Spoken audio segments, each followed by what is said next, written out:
ಇನ್ನು ಬೆಂಗಳೂರು ನಗರದಲ್ಲಿ ಭಾರೀ ಮಳೆಯಿಂದಾಗಿ ಸಾಕಷ್ಟು ಅನಾಹುತಗಳಾಗಿದೆ. ಈ ಕಾರಣದಿಂದಾಗಿ ಸಿಎಂ ಸಿದ್ದರಾಮಯ್ಯನವರು ಸಭೆ ಕರೆದಿದ್ದಾರೆ. ಇನ್ನೇನು ಕೆಲವೇ ಕ್ಷಣಗಳಲ್ಲಿ ವಿಧಾನಸೌಧದಲ್ಲಿ ಸಭೆ ಆರಂಭ ಆಗುತ್ತೆ. ಡಿಸಿಎಂ ಡಿಕೆ ಶಿವಕುಮಾರ್ ಅವರು, ಗ್ರೇಟರ್ ಬೆಂಗಳೂರು ಅಥಾರಿಟಿ ಅಧಿಕಾರಿಗಳು ಈ ಸಭೆಯಲ್ಲಿ ಭಾಗಿಯಾಗ್ತಾರೆ. ಸಂಪುಟ ಸಭೆ ಮುನ್ನ ಈ ಒಂದು ಮಳೆ ಅವಾಂತರದ ಬಗ್ಗೆ ಮಾಹಿತಿಯನ್ನು ಪಡೆಯೋದಕ್ಕೆ, ಜೊತೆಗೆ ಯಾವ ರೀತಿಯಾಗಿ ಮಳೆಯನ್ನು ಎದುರಿಸೋದಕ್ಕೆ ಜಿಬಿಎ ಅಧಿಕಾರಿಗಳು ತಯಾರಾಗಿದ್ದಾರೆ ಅನ್ನೋದ್ರ ಬಗ್ಗೆ ಚರ್ಚಿಸೋದಕ್ಕೆ ಸಿಎಂ ಸಿದ್ದರಾಮಯ್ಯನವರು ಈ ಸಭೆಯನ್ನು ಕರೆದಿದ್ದಾರೆ. ಈ ಕುರಿತು ಮತ್ತಷ್ಟು ಮಾಹಿತಿಯನ್ನು ಕೊಡೋದಕ್ಕೆ ನಮ್ಮ ಪ್ರತಿನಿಧಿ ಹರೀಶ್ ಇದೀಗ ನೇರ ಸಂಪರ್ಕದಲ್ಲಿದ್ದಾರೆ.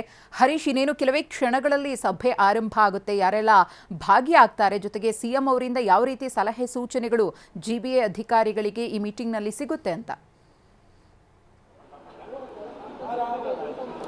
ಮಧುಶ್ರೀ, ನಿನ್ನೆ ಬೆಂಗಳೂರಿನಲ್ಲಿ ಭಾರಿ ಮಳೆ ಸುರಿದಿರುವಂತಹದ್ದು, ಇದರಿಂದ ಬೆಂಗಳೂರಿನಲ್ಲಿ ಅನೇಕ ಅವಾಂತರಗಳು ಸೃಷ್ಟಿಯಾಗಿವೆ. ಅಲ್ಲಲ್ಲಿ ಲೈಟ್ ಕಂಬಗಳು ಬಿದ್ದಿರುವಂತಹದ್ದು, ಮರದ ಕೊಂಬೆಗಳು, ಮರಗಳು ಹಾಗೆ ರಸ್ತೆಗಳ ಮೇಲೆ ಬಿದ್ದಿರುವಂತಹದ್ದು. ಒಂದ್ ಕಡೆ ಅವನ್ನೆಲ್ಲ ತೆರವುಗೊಳಿಸಲಿಕ್ಕೆ ಸಾಕಷ್ಟು ಸಿಬ್ಬಂದಿಗಳ ಅವಶ್ಯಕತೆ ಇದೆ. ಮತ್ತೆ ಕಾಂಪೌಂಡ್ ಕುಸಿದು ಅನೇಕ ಮಂದಿ ಸಾವನ್ನು ಕೂಡ ಅಪ್ಪಿರುವಂತಹದ್ದು.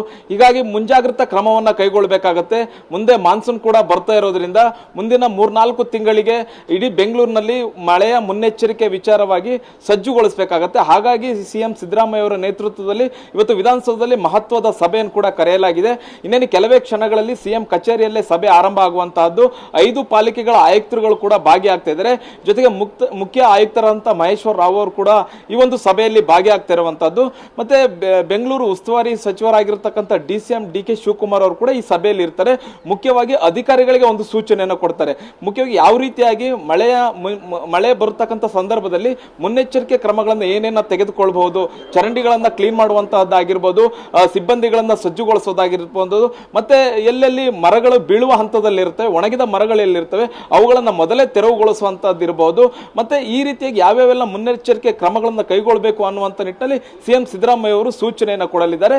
ಜೊತೆಗೆ ಅಧಿಕಾರಿಗಳು ಕೂಡ ಈ ಒಂದು ಸಭೆಯಲ್ಲಿ ಭಾಗಿಯಾಗಿರೋದ್ರಿಂದ ಅವರಲ್ಲಿರ್ತಕ್ಕಂಥ ಸಮಸ್ಯೆಗಳು, ಸಿಬ್ಬಂದಿ ಕೊರತೆ ಆಗಿರ್ಬೋದು, ಇನ್ನಿತರ ಹಣಕಾಸಿನ ಸಮಸ್ಯೆಗಳಾಗಿರ್ಬೋದು, ಎಲ್ಲವನ್ನು ಕೂಡ ಸಿಎಂ ಸಿದ್ದರಾಮಯ್ಯ ಅವರೊಬ್ಬರು ಹೇಳ್ಕೊಳ್ತಾರೆ. ಮುಖ್ಯವಾಗಿ ಮುಂದೆ ಮಾನ್ಸೂನ್ ಬರೋದ್ರಿಂದ, ಹೆಚ್ಚು ಮಳೆ ಬೀಳೋದ್ರಿಂದ ಮೊದಲೇ ಮುನ್ನೆಚ್ಚರಿಕೆಯಾಗಿ ಕ್ರಮ ತೆಗೆದುಕೊಳ್ಬೇಕಾಗುತ್ತೆ. ಈ ಹಿಂದೆ ಕೂಡ ಕಳೆದ ವರ್ಷ ಹೆಚ್ಚು ಮಳೆ ಆಗಿದ್ರಿಂದ ಸಾಕಷ್ಟು ಬೆಂಗಳೂರಿನಲ್ಲಿ ಗುಂಡಿಗಳ ಸಮಸ್ಯೆ ಕಂಡಿತ್ತು. ಅಲ್ಲಲ್ಲಿ ಅಂದ್ರೆ ಇಡೀ ಬೆಂಗಳೂರಿನಲ್ಲಿ ಹೆಚ್ಚು ಗುಂಡಿಗಳಿದ್ರಿಂದ ವಾಹನ ಸವಾರರು ಕೂಡ ಹಿಡಿ ಶಾಪವನ್ನು ಆಗ್ತಿದ್ರು. ಮತ್ತೆ ಅದೊಂದು ದೇಶ ಅಂತಾರಾಷ್ಟ್ರೀಯ ಮಟ್ಟದಲ್ಲಿ, ರಾಷ್ಟ್ರೀಯ ಮಟ್ಟದಲ್ಲಿ ಬೆಂಗಳೂರಿನ ಗುಂಡಿಯ ಬಗ್ಗೆ ಹೆಚ್ಚು ಚರ್ಚೆ ಆಗಿತ್ತು. ಹಾಗಾಗಿ ಕಳೆದ ವರ್ಷ ಸಂಭವಿಸಿದಂತಹ ಗುಂಡಿ ಸಮಸ್ಯೆಗಳು ಈ ವರ್ಷ ಕೂಡ ಸಂಭವಿಸಬಾರದು ಅನ್ನುವಂತಹ ಕಾರಣಕ್ಕೋಸ್ಕರನೇ ಸಿಎಂ ಸಿದ್ದರಾಮಯ್ಯ ಅವರು ಜಿಬಿಎ ಅಧಿಕಾರಿಗಳ ಸಭೆಯನ್ನು ಕರೆದಿರುವಂತದ್ದು. ಈ ಸಭೆಯಲ್ಲಿ ಸ್ಪಷ್ಟ ಸೂಚನೆಯನ್ನ ಕೊಡಲಿದ್ದಾರೆ. ಮಧುಶ್ರೀ, ಹಾಗೆ ಹರೀಶ್, ಡಿಸಿಎಂ ಡಿಕೆ ಶಿವಕುಮಾರ್ ಅವರು ಕೂಡ ಒಂದು ಮಾತನ್ನ ಹೇಳಿದ್ದಾರೆ, ಫುಟ್ಪಾತ್ ಮೇಲೆ ಯಾರು ಕೂಡ ಇರಬಾರದು, ವ್ಯಾಪಾರ ಮಾಡಬಾರದು ಅಂತ ಹೇಳಿ. ಇದು ಆ ಬೌರಿಂಗ್ ಆಸ್ಪತ್ರೆಯ ಕಾಂಪೌಂಡ್ ನ ಫುಟ್ಪಾತ್ಗೆ ಮಾತ್ರ ಸೀಮಿತನ, ಅಥವಾ ಬೆಂಗಳೂರಿನ ಬೇರೆ ಬೇರೆ ಭಾಗಗಳಲ್ಲಿ ಫುಟ್ಪಾತ್ ನಲ್ಲಿ ವ್ಯಾಪಾರ ಮಾಡುವವರಿಗೂ ಕೂಡ ಬಿಸಿ ತಟ್ಟುತ್ತಾ ಹೇಗೆ? ಮಧುಶ್ರೀ, ಡಿಸಿಎಂ ಡಿಕೆ ಶಿವಕುಮಾರ್ ಅವರು ಹೇಳಿರುವಂತಹದ್ದು, ಬೌರಿಂಗ್ ಆಸ್ಪತ್ರೆಯ ಫುಟ್ಪಾತ್ ಹೊರಗಡೆ, ಏನು ಬೌರಿಂಗ್ ಆಸ್ಪತ್ರೆ ಹೊರಗಡೆ ಇರತಕ್ಕಂಥ ಫುಟ್ಪಾತ್ ನಲ್ಲಿ ಏನು ಕಾಂಪೌಂಡ್ ನ ಹೊರಗಡೆ ನಿಂತು ಏನು ಮಾರಾಟ ಮಳಿಗೆಗಳನ್ನು ಹಾಕೊಂಡಿದ್ರು ಅವುಗಳಿಗಷ್ಟೇ ನಾವು ತೆರವುಗೊಳಿಸ್ತೀವಿ, ಅಲ್ಲಿ ಮಾರಾಟ ಮಾಡೋಗಿಲ್ಲ ಸದ್ಯಕ್ಕೆ ಅನ್ನುವಂಥದ್ದನ್ನ ಡಿಸಿಎಂ ಡಿಕೆ ಶಿವಕುಮಾರ್ ಅವರು ಹೇಳಿರುವಂತಹದ್ದು. ಜೊತೆಗೆ ಅಲ್ಲಿ ಮಾರಾಟ ಮಾಡದೇ ಇರೋ ತರ ಅಧಿಕಾರಿಗಳಿಗೆ ಸೂಚನೆಯನ್ನು ಕೂಡ ಕೊಟ್ಟಿದ್ದೀವಿ ಅನ್ನುವಂಥದ್ದನ್ನು ಹೇಳಿದ್ದಾರೆ. ಇನ್ನು ಬಹುಮುಖ್ಯವಾಗಿ ಇದೊಂದೇ ಕಡೆ ಅಂತಲ್ಲ, ಈಗ ಇಂತಹ ಶಿಥಿಲಾವಸ್ಥೆಯಲ್ಲಿ ಇರ್ತಕ್ಕಂತಹ ಅನೇಕ ಕಾಂಪೌಂಡ್ಗಳು ಮತ್ತೆ ಅನೇಕ ಕಟ್ಟಡಗಳು ಬೆಂಗಳೂರಿನಲ್ಲಿ ಇವೆ. ಇಲ್ಲಿಯೂ ಕೂಡ ಜಿಬಿಎ ಅಧಿಕಾರಿಗಳು ಸರ್ವೆಯನ್ನ ಮಾಡಬೇಕಾಗತ್ತೆ.